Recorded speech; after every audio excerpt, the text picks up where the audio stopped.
Coach Craig here. All right, I want to talk a little bit about culture. And you and your clients together are creating a culture.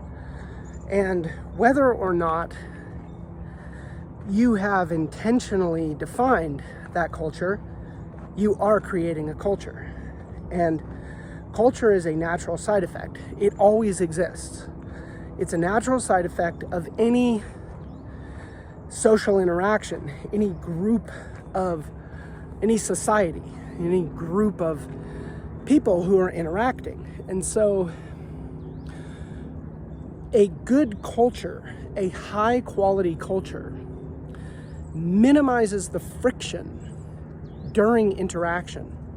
And when that friction is minimized, it allows you to move way faster. And so, for example, one kind of friction is a misunderstanding. And so if you have people who speak different languages, and maybe English is not their first language, you are already at a huge disadvantage, because there are things that have that are well seated within your culture of speaking your language, and language does define culture, that they might not understand. And so a term like squared away might not mean anything to someone who didn't grow up hearing it over and over and over. And I'm sure that if you learned their language, there would be all kinds of things that would be left out because because there's certain shared experiences that aren't going to make it into the standard way of teaching that language. Anyway, the point is that when you have a high quality culture, there's low friction, and people can kind of get it quickly, like they understand each other. And when one person has a point of view, the other person is like, hey, I don't trust you. I think you're trying to manipulate me, right? That creates so much sludge and so much, it just creates a challenge, right? And so the high leverage thing to do is to look at attributes of people as you're bringing them into your culture.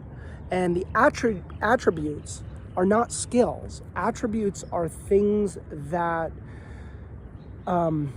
they're almost intangible, but great book by Rich Diviney called The Attributes. Highly recommend you read it, because it does set the standard for 25 attributes, and it's great. And there's definitions for each one of them. I love that. So as you go through identifying what these attributes are that you really value, you can select for those attributes.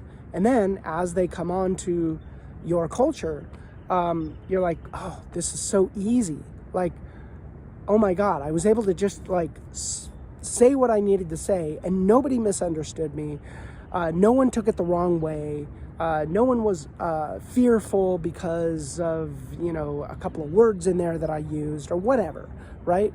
And so it creates it greases the gears of the whole system when you have when you have the right attributes that are defining your culture.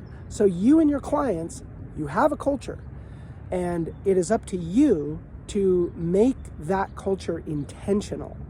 And you can make it intentional by defining what the attributes are that you need to select for in your culture. And that is, I hope, a very high leverage thing that you can do today in order to improve the quality of the clients that you are serving. And by improve the quality of the clients, what I really mean is improve the fit between you and your clients, and improve the quality of the connection between the clients and you.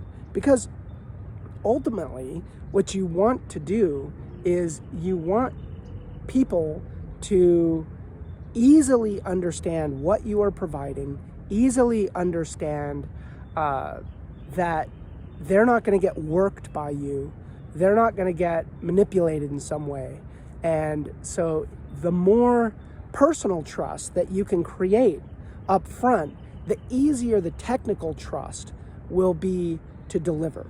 Anyway, that's a separate video, personal trust and technical trust. But we'll leave that aside for right now. But I really hope that this idea of selecting for the right attributes resonated with you. Like, subscribe, I really appreciate you, and comment. Let me know what you think. Coach Craig out.